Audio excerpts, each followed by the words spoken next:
Bismillahirrahmanirrahim. Assalamualaikum warahmatullahi wabarakatuh.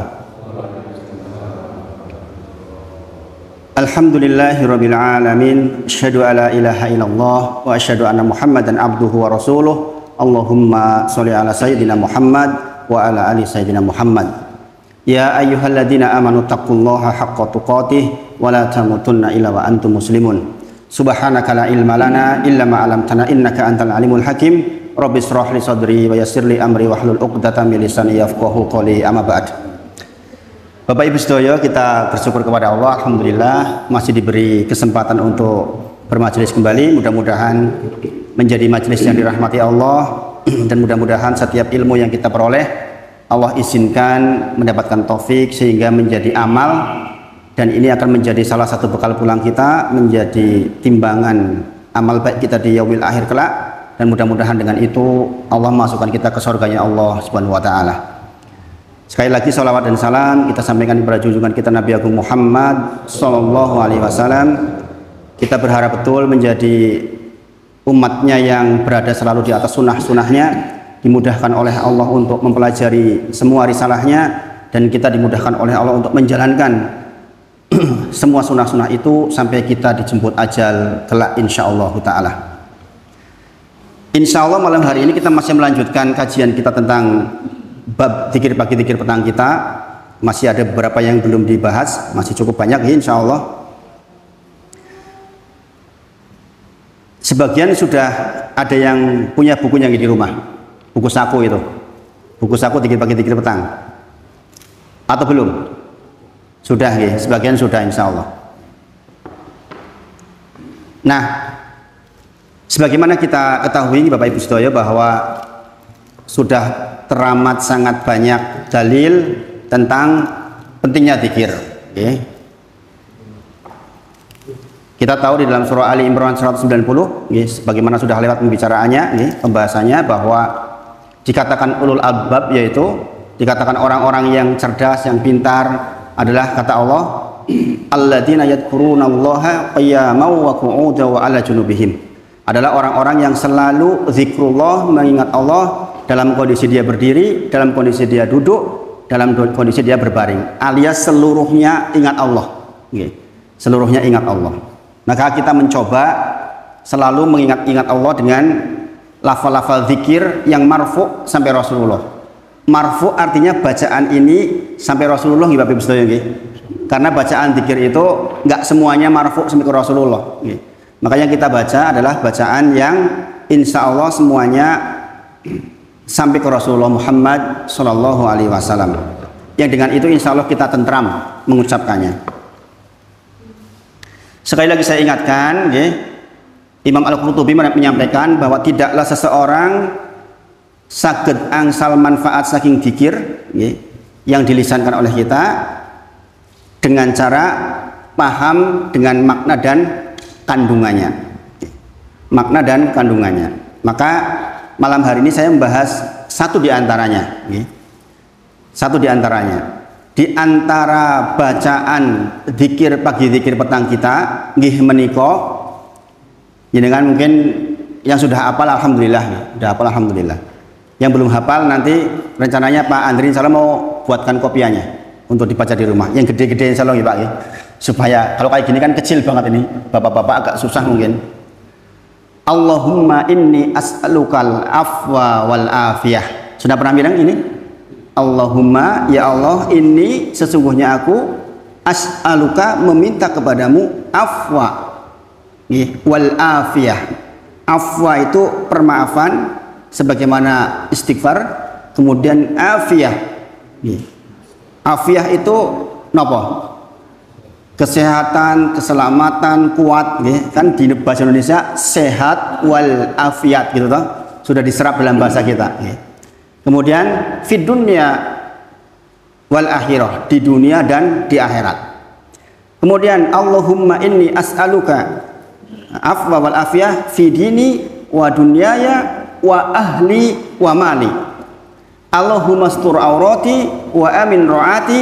Allahumma fadni min baini yadayya wa min khalfi wa an yamini wa an simali wa min fauqi wa a'udzu bi admatika an ukhtala min tahti, gitu bacanya. Panjang nggih? Panjang nggih, lumayan nggih. Lumayan panjang. Nanti di rumah dibaca Bapak-bapak sedaya nggih, dibaca. Nanti kalau sudah biasa membaca, insya Allah hafal dengan sendirinya. Bapak moro sepuh saya itu udah 80 tahun lebih.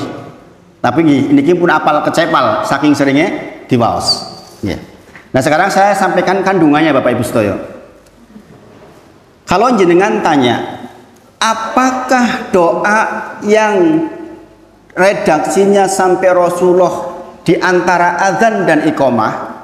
Kita tahu nggih, antara azan dan iqamah itu doanya nggak tertolak. Doa antara azan dan iqamah itu tidak ditolak oleh Allah, diterima semuanya oleh Allah. Dan di antara doa antara azan dan iqamah yang marfu sampai ke Rasulullah, alamatnya sampai ke Rasulullah, redaksinya sampai ke Rasulullah, nggih menika Allahumma inni as'aluka afiyata fi dunya wal akhirah. Jenengan boleh berdoa untuk keselamatan istri, keselamatan anak, kesolehan istri, kesolehan anak, umur panjang, kesehatan dan semuanya boleh, silahkan.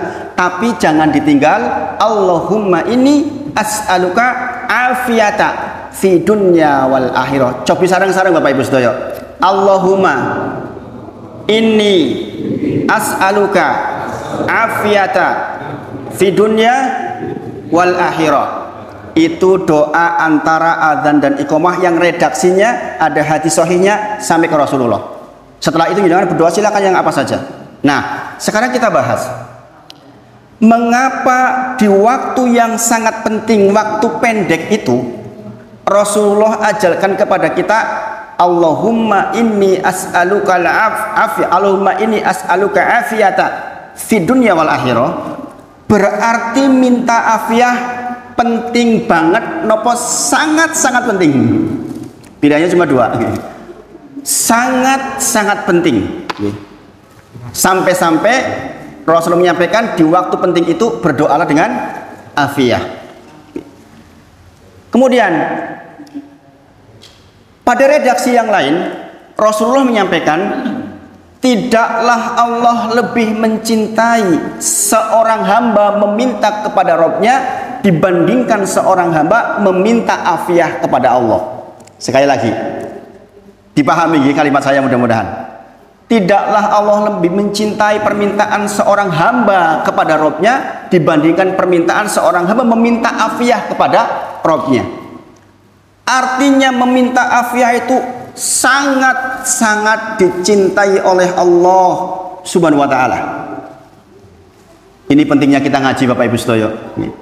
Mungkin dulu kita mikir, oh foto afiyah, kok sebegitunya?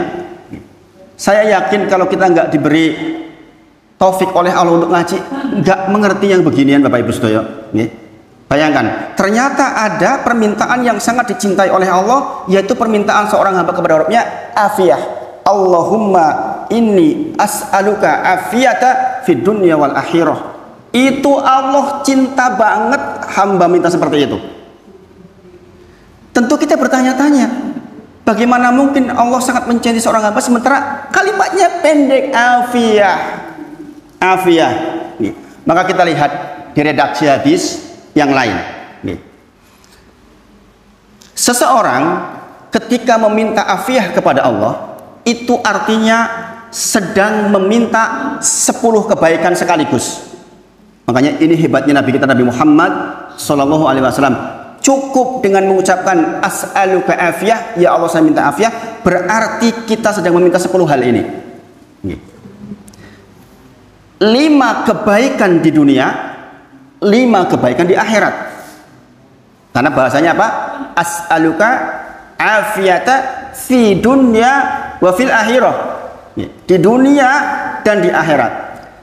Adapun di dunia, seseorang yang mengucapkan ya Allah saya minta afiyah, artinya yang pertama, dia sedang minta kepada Allah dimudahkan di dalam ilmu. Dimudahkan di dalam ilmu yang pertama.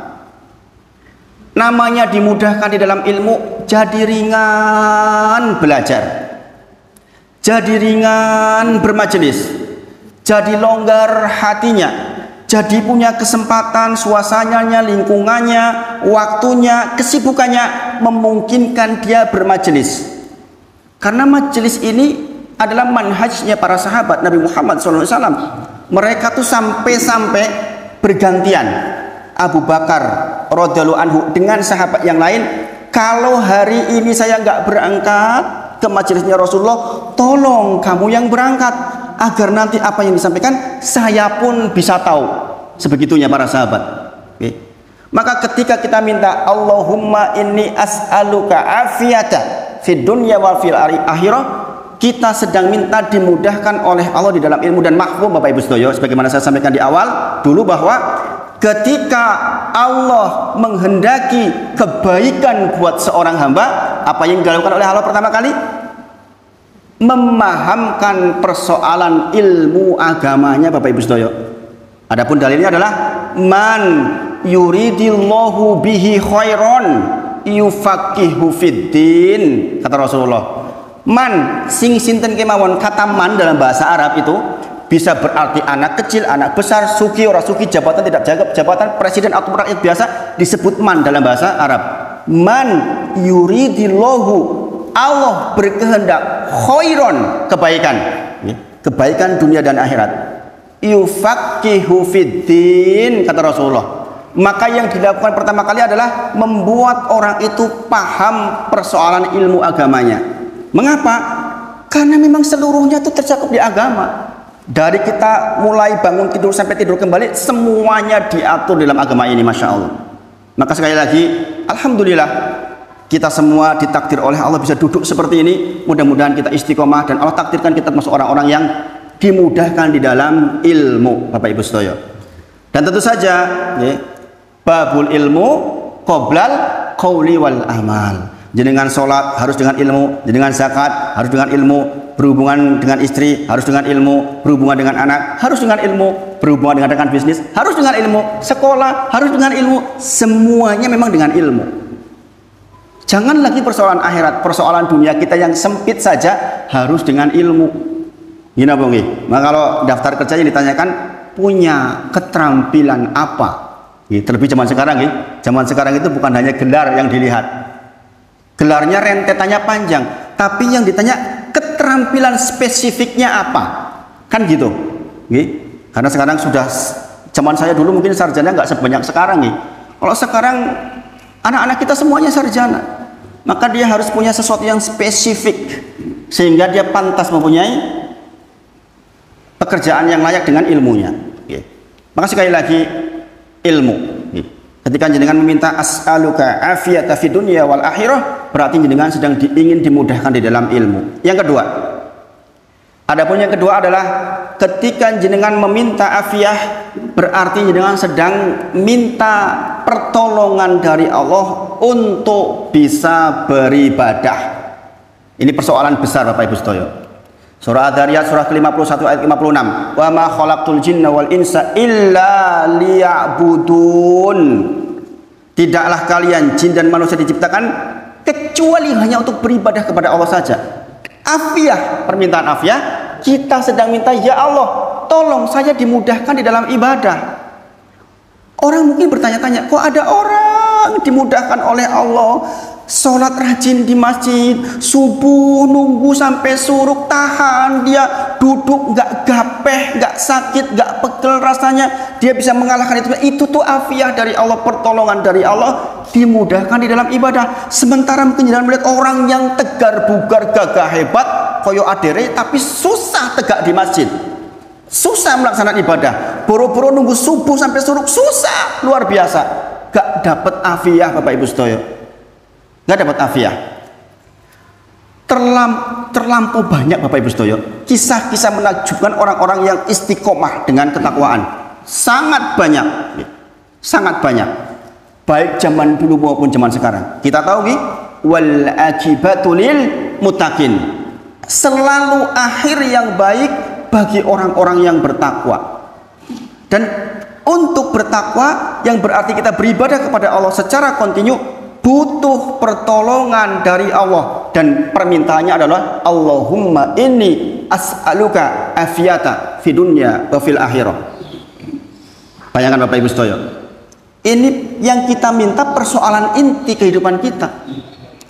Ada jamaah nih datang ke saya, Ustadz, saya tuh baru sadar loh bahwa ternyata saya diciptakan itu untuk ibadah. Ini usianya udah 38 tahun. Seolah-olah ayat tadi itu wa ma khalaqtul jinna wal insa illa liya'budun baru dia dengar, seolah-olah. Padahal mungkin berulang kali sudah didengar, tapi dia klik pada malam itu. Dia katakan, Ustadz, saya baru nyadar ternyata orang-orang yang tidak muslim itu yang enggak jelas tujuan hidupnya. Kita jelas, wa ma khalaqtul jinna wal insa illa liya'budun. Tidaklah kita diciptakan oleh Allah kecuali untuk beribadah kepada Allah saja. Berarti semua rentetan kehidupan kita yang lain, jabatan kita kah, kekayaan kita kah, rumah kita kah, anak istri kita kah, semuanya adalah instrumen agar ternilaikan ibadah di sisi Allah. Gini Bang, betapa butuhnya kita ilmu dengan itu. Karena ibadah butuh ilmu. Dan kita mintakan di dalam afiah. Yang ketiga, seseorang yang mengucapkan Allahumma inni as'alukal afiyata fid dunya wa fil akhirah, fid dunya wal akhirah, maka dia sedang minta rizki yang halal. Bapak Ibu Sedoyo, mungkin ada pemeo begini, alah mas, sing haram we rebutan kok mikir sing halal barang.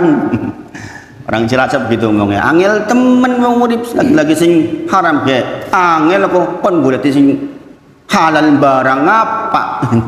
Orang Cilacap suka gitu, orang Cilacap kalau lagi guyon begitu. Bayangkan, itu pemeo yang kelihatannya ringan tapi naudzubillah. Seseorang yang dengan harta halalnya masuk ke dalam dirinya, naudzubillah, kafarahnya terlalu banyak, rugi. Maka ketika orang minta afiah berarti dia minta rizki yang halal. Tentu saja kita maafkan Bapak Ibu Sedoyo, ibadah butuh rizki, ibadah butuh rizki.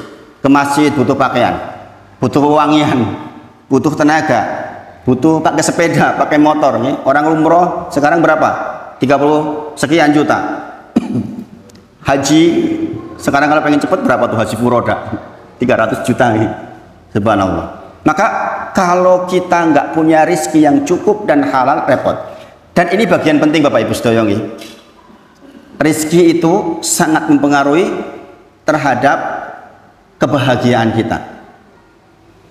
Bukan persoalan jumlah Bapak Ibu Sedoyo, tapi persoalan halalnya itu loh, barokahnya. Sebagaimana saya sampaikan, saya semester 4 dulu sudah mulai bisnis ini. Untuk ukuran mahasiswa waktu itu luar biasa banget.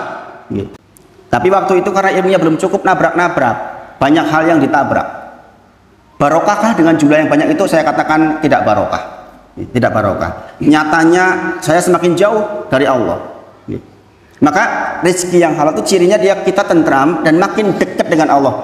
Energi dari rezeki halal itu membuat kita tuh mudah tegak beribadah, mudah tegak sholat malam, mudah tegak duha, mudah tegak sedekah ke orang.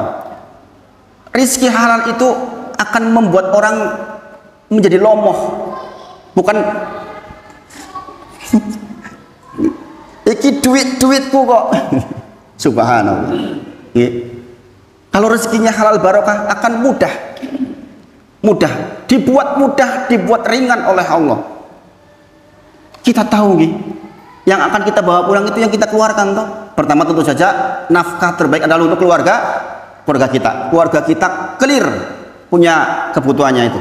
Kemudian orang-orang yang dengan target, misalnya contoh, ada orang saya pengen punya jariah, ya kan? Maka ada yang biayai anak penghafal Quran. Dia setiap bacaannya akan masuk ke dalam dirinya, masya Allah. Kebetulan dia waktu itu sampai umur 42 itu belum menikah. Sekarang sudah menikah, alhamdulillah. Sekarang sudah menikah. Jadi dia waktu itu berpikir saya udah 40 tahun, saya pengen memproduksi anak penghafal Quran, berharap dengan itu dia dapat jariah. Bayangkan, sama rizkinya, tapi cara mengeluarkannya sangat berbeda. Itu rizki yang halal Bapak Ibu Sedoyo, rizki yang halal, ngaruhnya luar biasa. Maka sekali lagi, Allahumma inni as'aluka afiyah, berarti kita sedang meminta rizki yang halal. Yang keempat, Ketika kita mengucapkan permintaan afiah, berarti kita sedang disuruh sabar di atas penderitaan, Bapak Ibu sedaya. Kenyataannya di dalam hidup ini tidak selalu sesuai dengan yang kita harapkan. Betul apa betul? Ada saja soal. Sebagaimana saya ceritakan ke jenengan, saya sekarang hidup di rumah kontrakan, rumah sederhana. Kadang-kadang tetangga ada tanya, itu yang datang siapa kemarin? Mobilnya Alphard. Tentu saja secara ekonomi orang kaya ini. Itu kemarin siapa yang datang? Pakainya CR-V terbaru. Secara ekonomi orang-orang ini gak punya problem sama sekali. Asetnya sangat banyak, luar biasa. Tetapi Allah uji dari sisi yang lain. Nggak jarang di antara mereka di rumah tuh sampai 3 jam sampai nangis-nangis. Mengapa? Sekali lagi, kenyataannya manusia hidup selalu dikasih soal oleh Allah Subhanahu wa taala, entah dari sisi yang mana, kita nggak tahu. Makanya ada istilah orang Jawa itu apa? Wang sinawang. Kita aku nek dadi dhek kita wis seneng banget, belum tentu. Intinya macam-macam soal yang berakibat kepada penderitaan. Nah, ketika itu terjadi, sungguh karunia sabar itu besar sekali di sisi Allah. Sampai-sampai satu-satunya pahala yang gak ada timbangannya di mizan itu sabar. Gak ada batasnya. Gak ada batasnya. Bagi orang-orang yang sabar diberikan pahala yang tanpa batas. Maka kalau ada orang mengatakan sabar kiono watese, kowe dhewe sing batesi, Gusti Allah enggak batesi. Sabar itu enggak ada batasnya karena pahalanya pun tanpa batas. Ketika kita minta Allahumma inni as'aluka afiyata fid dunya wal akhirah, artinya ya Allah, tolong kalaulah pun saya diberi penderitaan, saya sabar di atasnya. Ini penting Bapak Ibu sedaya nggih. Penting apa penting? Penting banget. Sama soalnya, tetapi ketika kita diberi sabar akan berbeda akibatnya. Saya sampaikan begini, seorang fisika nggih. Jenengan diberi beban mikul 100 kilo. Oke, 100 kilo. Tetapi jenengan sama Allah diberi kekuatan fisik bisa ngangkat 150 kilo. 100 kilo jadi enteng buatan? Jadi enteng nggih? Jadi enteng, wong diberi beban 100 kilo tapi kekuatannya 150 kilo. Ada orang diberi beban cuma 20 kilo tapi kebetulan tingkat kemampuan mengangkatnya cuma 10 kilo. Abot apa abot 20 kilo? Abot. Berat. Gini apa nggih? Kesabaran yang sedang kita minta dalam penderitaan, bisa jadi dua orang ini punya tingkat penderitaan yang sama. Ning si jine wis njaluk gantung diri, si jine masih bisa senyum. Kemarin saya ditelepon, Ustaz, tolong Ustaz, nangis-nangis ini. Kenapa Bu? Saya nggak bisa tidur sudah 1 bulan. Saya mau nyusul ibu aja sudah nggak kuat. Subhanallah. Ini orang kaya, mobilnya nggak 1. Ini orang suaminya jabatannya tinggi, tapi sampai harus begitu. Subhanallah. Kenapa? Sekali lagi, ketika Allah letakkan sabar di dalam penderitaan, itu nikmat luar biasa. Luar biasa. Dia ke psikolog diberi obat, kata dia, saya malah kayak gantung di sini Ustadz, bisa tidur tapi bangun tidur di sini kayak ada beban berat banget. Subhanallah. Maka Allahumma inni as'aluka afiyata fid dunya wal akhirah, pentingnya loh. Ini juga doa yang saya sampaikan ke beliau. Saya doakan secara khusus beliau ini, ya Allah mohon afiat untuk yang bersangkutan ini. Karena saya melihat sudah sampai bendul ini. Matanya sudah bendul. Gimana 1 bulan nggak bisa tidur? Subhanallah. Yang kelima, seseorang yang meminta afiah kepada Allah, maka dia sedang meminta menjadi orang yang pandai bersyukur. Baik Bapak Ibu sekalian, ini nggak mudah ya. Disebutkan di dalam Al-Quran surat Toha, wa qaulun min ibadiyas syakur. Sedikit di antara babaku yang bisa bersyukur. Kalau kita diberi hati yang bersyukur oleh Allah tuh masya Allah, karunia yang besar. Bayangkan Pak, permintaannya pendek, kandungan di belakangnya ini loh panjang banget. Allahumma inni as'aluka afiyata fid dunya wal akhirah. Antara adzan dan iqamah jenengan sudah minta yang 5 ini kepada Allah. Ini Bapak Ibu sedaya, pentingnya kita talaki belajar seperti ini. Nggih. Walaupun mungkin jenengan bisa baca di WA seperti ini, tapi saya yakin nempelnya di hati berbeda dengan kajian seperti ini. Berbeda. Karena ada hal lain. Kita diliputi malaikat sekarang. Ada 4 hal nih. Salah satunya malaikat meliputi kita, mengangkat doa-doa kita, mendoakan kita hari ini, sekarang. Andai kita bisa melihat begitu banyak malaikat bergelantungan di sini, membangga-banggakan kita. Wa dzakarakumullahu fiman indah. Allah membangga-banggakan kita di antara hamba-hambanya yang lain. Itu si fulan sedang duduk. Dan kita minta afiah, sedang minta jadi orang yang bersyukur. Pandai dengan bisa beda ya. Orang yang bisa bersyukur dengan orang yang pandai bersyukur itu tentu saja berbeda. Minta afiah berarti kita minta menjadi orang yang pandai bersyukur. Nih, Bapak Ibu sedaya. Dan tidak ada cara lain untuk membuat kita menjadi orang yang pandai bersyukur kecuali dengan banyak-banyak mengingat nikmatnya Allah Subhanahu wa taala. Ada surat namanya surat An-Ni'am, nama lain dari salah satu surat dalam Al-Quran. Surat tentang nikmat. Surat ini ayat 1 sampai 18 bicara tentang nikmat. Nikmat air hujan, nikmat macam-macam. Nikmat sawah, nikmat ini. Nikmat banyak, nikmat sekali, nikmat luar biasa banyak. Nikmat yang pertama yang disebut adalah nikmat Islam. Nikmatnya dengan punya la ilaha illallah. Kemudian di ayat 18-nya dikatakan wa in ta'uddu nikmatallahi, kalau engkau ingin menghitung nikmat Allah, wala tuhsuha, engkau tidak mungkin akan bisa menghitungnya. Kita itu kalau mau menghitung-hitung susah Bapak Ibu sedaya. Kita kadang-kadang mengerti nikmat itu nikmat yang diingat. Contoh, jenengan putranya diterima diangkat jadi pegawai negeri, jenengan ingat sujud syukur. Gini Bang, adakah jenengan sujud syukur untuk pagi-pagi bisa melihat Ibrahim alaihissalam disifati menjadi nabi yang akan masuk surga tanpa hisab tanpa adab karena beliau pandai bersyukur terhadap hal-hal kecil yang umumnya orang nggak bersyukur atas itu. Lah, nonton tiap hari kan kewajiban Allah, memang setiap hari begini. Siapa bilang itu tugas Allah? Kalau Allah mau cabut, bisa saja dicabut. Gini Bang. Maka nikmat yang kecil-kecil pun kita harus syukuri, pandai bersyukur. Itu 5 hal yang kita minta di dunia dengan ucapan kalimat pendek afiyah. Maka kalau adzan dan iqamah jangan lupa Allahumma inni as'aluka afiyata fid dunya wal akhirah. Karena kita sedang minta 5 ini di dunia. Sekarang yang di akhirat. Di akhirat dimulai dari proses perpindahannya. Seseorang yang minta afiah berarti dia berharap ketika kedatangan malakul mautnya datang dengan kasih sayang dan kelembutan.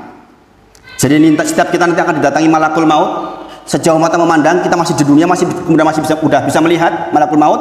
Mereka menunggu malakul dari mengambil kain, sebagian kain dari neraka, sekain dari sorga. Kalau yang orang baik kain dari sorga, maka tunggu di situ malakul maut menunggu sampai kemudian ketika datang kita akan dicabut. Ketika dicabut, kita berharap betul yang datang dengan kasih sayang, dengan kelembutan. Tentu sudah lewat kajian tentang hal itu, mungkin jangan sudah sering mireng bagaimana proses kematian seseorang. Itulah ujian terakhir seseorang. Itulah saat iblis berusaha bagaimana kita keluar dari Islam pada waktu itu. Maka ketika malaikat datang dengan lembut dan kasih sayang, insya Allah kita selamat. Berarti kita lagi minta Allahumma inni as'aluka afiyata fid dunya wal akhirah. Kita ingin, ya Allah, tolong yang datang kepadaku malakul maut dengan kasih sayang dan kelembutan. Dan ini penting. Ini sangat penting. Karena ini proses awal kita meninggal dunia. Kemudian begitu kita sudah dicabut, kita masuk alam barzah. Kita tahu sudah belajar di usul salasah, kita akan ditanya dengan 3 pertanyaan. Pertanyaan, siapa Rabbmu, apa agamamu, siapa nabimu. Ini kita jawab dengan apa? iman. Maka permintaan afiyah, ya Allah saya mohon kepadamu, jangan dikagetkan dengan malaikat mungkar dan nakir. Orang kaget bagaimana, Pak? Orang kaget itu gagap. Gini apa nggih? Maka kita berharap betul pada waktu itu kita bisa menjawab dengan sempurna di alam barsyah. Masya Allah. Masya Allah. Sekali lagi, jawaban waktu itu tidak dengan hafalan, tapi dengan iman. Surah Ibrahim ayat ke-27. Yusabitullahu ladina amanu bil qauli sabit fil hayati dunya wa fil akhirah. Allah akan berikan kokoh kalimat bagi orang-orang yang beriman, bukan orang yang hafal di situ. Orang yang beriman. Ada orang tanya, "Ustadz, saya sudah tua. Setiap kali saya dengerin jenengan sampai pulang ke rumah hilang." Dengerin lagi besoknya pulang hilang. Bagaimana saya? Apakah saya bisa menjawab di akhirat nanti? Apakah saya bisa menjawab di alam kubur nanti? Bisa, karena jenengan beriman. Jangan orang kemudian begini, nanti saya nunggu meninggal tak ngapalin dulu, nih apal banget mau sosi takuni ora iso. Enggak bisa, Bapak Ibu Saudara. Dengan iman. Kemudian yang ketiga, seseorang minta afiyah berarti jenengan sedang meminta aman dari segala macam ketakutan. Jenengan sudah pernah saya ceritakan tentang kisah seseorang menjelang meninggal didatangi Rasulullah. Dia takut terhadap dosa-dosanya. Dia takut tidak aman. Dia takut terancam dengan siksa. Maka seseorang minta afiyah artinya dia minta keselamatan terhadap rasa takut itu. Rasa takut itu. Dan Allah akan berikan. Allah akan berikan. Yang keempat adalah kita sedang minta dihilangkan kejelekan dan diterima kebaikannya. Ini penting Bapak Ibu Sedaya. Jenengan ke masjid berbuat baik, jenengan sodako berbuat baik, jenengan berbuat sama istri berbuat baik, ke tetangga berbuat baik, macam-macam kebaikan. Kita ingin kebaikan itu diterima oleh Allah. Maka minta afiyah, sesungguhnya jenengan sedang minta diterima tuh kebaikannya. Adapun kejelekan, ya Allah tolong dihapus ya Allah. Semua kejelekan-kejelekan yang sudah lewat dan akan kita lakukan mudah-mudahan dihapus oleh Allah. Itu afiyah permintaannya. Yang kelima, ketika minta afiyah berarti kita sedang minta agar nanti melewati jembatan Sirat secepat kilat. Sampailah riwayat kepada kita ada yang tertatih-tatih, ada yang baru berjalan sudah dicabik-cabik oleh neraka jahanam, ada yang harus berjalan sekian waktu lamanya, ada yang seperti naik kuda, ada yang secepat kilat. Kalau jenengan minta afiyah berarti jenengan sedang minta kepada Allah, ya Allah jadikan saya termasuk salah satu hambamu yang melewati Sirat secepat kilat dan selamat sampai ke surganya Allah Subhanahu wa taala. Bener nggak tuh? Kalau minta afiyah lebih dicintai oleh Allah dibandingkan permintaan apapun. Betul nih? 10 ini yang sedang kita minta Bapak Ibu Sedaya. Hanya dalam kalimat afiyah. Allahumma ya Allah, ini sesungguhnya aku as'aluka meminta kepadamu afiyah. Afiyah fid dunya wa fil akhirah. Masya Allah. Ini bacaan awal salah satu dikir petang kita. Masih ada waktu nggih, Pak? Masih. Diingat-ingat Bapak Ibu nggih. 10 yang kita minta. Diingat-ingat. Sehingga jenengan ketika minta benar-benar gentes di hati. Nanti antara adzan dan iqamah jenengan minta. Berarti minta 10 itu. Kemudian selanjutnya Allahumma inni as'aluka al-'afwa wal afiyah fid dunya wal akhirah. Allahumma inni as'aluka fi dini wa dunyaya wa ahli wa mali. Ya Allah saya mohon kepadamu afiyah untuk agamaku. Di antara musibah besar bagi seseorang adalah musibah di dalam agamanya. Kehilangan mobil iya musibah, kehilangan rumah iya musibah, tapi kalau kehilangan agama sungguh itu musibah yang besar. Rasulullah menyampaikan di antara masa nanti ada masa di mana orang sore beriman pagi kufur, pagi beriman sore kufur. Dan sekarang sudah terjadi Bapak Ibu Sedaya. Bagi orang-orang berilmu yang mengerti tentang pelajaran agama ini, melihat sebuah kenyataan bahwa hari-hari ini pun sudah banyak orang yang sesungguhnya dia sore beriman pagi kufur. Contoh, ada kitab kecil namanya Nawaqid Islam. 10 hal yang membuat orang keluar dari Islam. Salah satunya adalah menentang ayatnya Allah. Innal ladzina kafaru min ahlil kitabi wal musyrikina fi nari jahannam khalidina fiha. Surah apa itu? Al-Bayyinah juz 30. Anak-anak kita hafal, dengan juga insya Allah hafal. Sesungguhnya orang-orang yang tidak beriman kepada Allah itu, yang mengkufuri Allah dan Rasulnya, dan sebagian dari ahli kitab yang kufur kepada Allah dan Rasulnya, maka finari jahannam khalidina fiha, dia kembalinya ke neraka jahanam selama-lamanya. Seorang dokter duduk di media yang besar, ditonton oleh orang se-Indonesia, mengatakan sesungguhnya apapun agamanya, asal dia berbuat baik, berbuat soleh, maka dia pun akan masuk surganya masing-masing. Ini ada surga orang Islam, ini ada surga orang lain, ada surga orang lain, ada surga orang lain. Bertentangan dengan ayat barusan. Maka sesungguhnya orang ini ditimbang dari nawakid Islam, kata-katanya sudah mengeluarkan dirinya dari agama ini. Subhanallah. Subhanallah. Dulu mungkin kita berpikir bagaimana mungkin orang pagi beriman sore kufur, sore kufur pagi sore beriman, atau sebaliknya. Hari-hari ini sudah terjadi Bapak Ibu Sedoyo. Di antara nawakid Islam adalah menjelek-jelekan Al-Quran, membanding-bandingkan syariat agama Islam ini dengan agama yang lain, dan kemudian menjelekkan agama Islam. Itu nawakid namanya. Secara tidak sadar perbuatan sudah membatalkan asyhadu alla ilaha illallah wa asyhadu anna muhammadar rasulullah. Betapa pentingnya kita belajar Bapak Ibu Sedoyo. Belajar nawakid Islam itu bukan untuk menyalah-nyalahkan orang lain, bukan. Jangan pernah berpikir bahwa belajar dengan saya untuk menyalahkan orang lain, bukan. Kita mempelajari hal-hal yang bisa mengeluarkan orang dari Islam itu untuk kita sendiri Bapak Ibu Sedoyo, agar kita tidak terjerumus kepada yang sedemikian maksudnya. Ini Bapak Ibu Sedoyo. Maka di antara yang dimintakan adalah Allahumma inni as'aluka afiyata fi dini, di dalam agama ini. Wa dunia ya. Urusan dunia ini saya mohon kepada Engkau ya Allah dapat afiah. Tentu saja kita tahu akhirat yang panjang itu tanamannya di dunia. Tanamannya di dunia. Maka begini Bapak Ibu Sedoyo. Ini Masya Allah. Masya Allah ya. Walau ana ahlal qura amanu wattaqala fatahna alhim barakah minas samawati wal ard. Yang dilakukan oleh Pak Andri, yang dilakukan oleh jenengan ini duduk bermajelis, sungguh bagian dari itu Bapak Ibu Sedoyo. Walau ana ahlal qura, jikalau penduduk sebuah negeri, jikalau penduduk sebuah RT, jikalau penduduk sebuah RW, jikalau penduduk sebuah desa amanu wattaqo, beriman dan bertakwa kepada Allah, la fatahna alaihim, akan diturunkan kepada mereka barokah minas samawati wal ard, dari langit dan dari bumi. Jenengan termasuk punya andil itu, karena kegiatan seperti ini sungguh kegiatan amanu wattaqo. Masya Allah.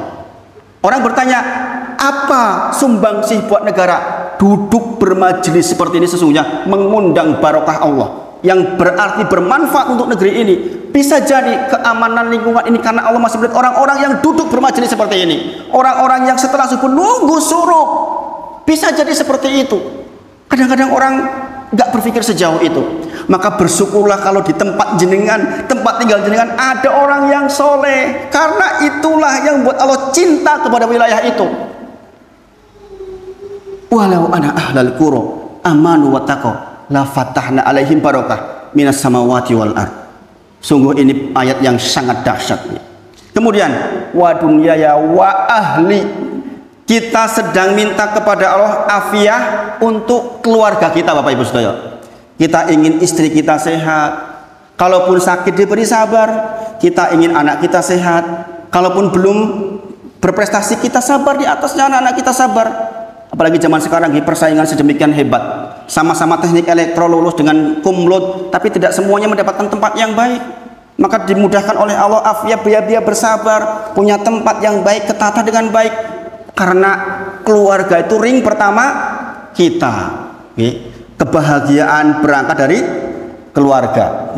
Kalau ring pertama ini masalah, makanya saya salah satu yang mendorong saya ceramah seperti ini Bapak Ibu Sedoyo, saya dakwah seperti ini itu keluarga. Makanya istri saya sering ikut seperti ini. Beliau pun mencatat apa yang saya sampaikan, dicatat. Saya di rumah bisa baca catatannya beliau. Bener apa orang nyatet lagi mau. Dia bilang, kamu dititipi lisan, maka sampaikanlah ke orang lain. Maksudnya bagaimana? Kebetulan saya pernah ikut pelatihan Bapak Ibu Sedoyo, pelatihan tentang komunikasi massa, bagaimana berbicara di depan banyak orang. 800 orang pesertanya, ya dari UGM ada beberapa orang, diambil 400, saya masuk. Diambil 100 dari 400, alhamdulillah masuk. Diambil 50, alhamdulillah masuk. Diambil 10, masuk. Diambil 3, saya masuk. Diambil 1, saya yang dapat. Maka istri saya bilang, ini beban ayah. Sama-sama mempelajari hadis yang sama, bisa jadi menyampaikan ke orang lain sangat berbeda karena persoalan lisan. Tidak semua orang dengan kemampuan yang sama, kemampuan akademik yang sama bisa menyampaikan ke orang lain. Dan kamu dititipi ini. Ini yang membuat saya tuh selalu mau kalau disuruh istri, ayo dakwah. Asalnya saya sebenarnya nggak mau Bapak Ibu Sedoyo. Saya termasuk orang yang perfeksionis, pengen dakwah itu kalau sudah semua ilmu nempel. Itu saya bilang, nek mati disi piye. Bayangin, ini Masya Allah Bapak Ibu Sedoyo. Maka keluarga itu yang membuat kita bersemangat. Maka kita minta afiah di keluarga kita. Maka Bapak Ibu Sedoyo, Rasul menyampaikan, hiyarukum li ahli. Yang terbaik di antara kalian ada yang paling baik dengan istrinya. Buktinya apa? Jenengan bisa mungkin sangat hebat di luar, pulang bagaimana? Bayangkan orang kayak saya misalnya Pak, saya ngomong seperti ini nih pada panjenengan, ngajar seperti ini. Kalau kemudian pulang, istri saya mengatakan, lah kowe ngopo ya, gaya kira-kira gimana? Jatuh kita, gini apa nggih? Saya masih mau seperti ini karena istri saya mengatakan, iya berjuang. Kenapa? Saya saja yang istrimu, yang tahu persis kurang lebihnya kamu. Saya masih dengar, bahkan ratusan ustadz saya lebih dengar kamu. Itu yang membuat saya mau Bapak Ibu Sedoyo. Ini penting Bapak Ibu Sedoyo. Maka kita minta afiah kepada keluarga kita, dijaga keluarga kita, nih, supaya kita juga terhormat di depan istri, di depan anak-anak. Kebayang nggak saya pulang, wow, bapak nomah galak epol misalnya begitu, kilo kita, iya nggak? Maka orang seperti saya ini tanggung jawabnya besar. Saya hanya akan terus berjuang ketika keluarga mendukung. Maka kita minta afiah terhadap keluarga kita, dijaga istri kita, dijaga anak kita. Saya punya jamaah Bapak Ibu Sedoyo, kasihan, istrinya jabatannya tinggi, beliau usahanya bagus tapi masa Allah ujiannya di anaknya. 2 anaknya itu subhanallah, galaknya kalau orang tua surah karu-karuan, sama orang tua bisa gak gitu di depan orang, subhanallah. Maka kita minta afiah. Allahumma ini as'aluka afiyata terhadap wa ahli, keluarga kita. Kemudian yang terakhir, wa mali. Kita ingin harta kita mendapatkan afiah. Maksudnya bagaimana? Sama Pak, jenengan punya harta 1 miliar, tapi yang 1 miliar dimiliki si fulan bisa menjadi orang yang sangat bermanfaat buat lingkungannya. Dia perjuangkan orang-orang yang dianggap penting karena dia tahu yang dibawa pulang adalah harta yang begitu. Maka ketika cinta terhadap harta itu digunakan di jalan Allah. Ada yang punya 1 miliar gak mau punya saya, ini tidak dapat afiah dari Allah Subhanahu wa taala. Maka dengan ngaji seperti ini mudah-mudahan semua yang hadir dapat afiah dari Allah. Ini adzan nanti, antara adzan dari qomah dengan berdoa Allahumma inni as'aluka afiyata fi dunya wal akhirah, baru doa yang lain. Itu yang sampaikan malam hari ini. Sudah alhamdulillah sampai jam 7 sekarang ya. Mudah-mudahan bermanfaat. Kita akhiri dengan kafaratul majlis. Subhanakallahumma wa bihamdika asyhadu alla ilaha illa anta astaghfiruka wa atubu ilaik wa akhiru da'wana alhamdulillahirabbil alamin. Assalamualaikum warahmatullahi wabarakatuh. Kalau masih ada pertanyaan nanti insyaallah setelah pada Isya saya kasih waktu. Saya di sini mungkin 10 menit 15 menit enggak apa-apa.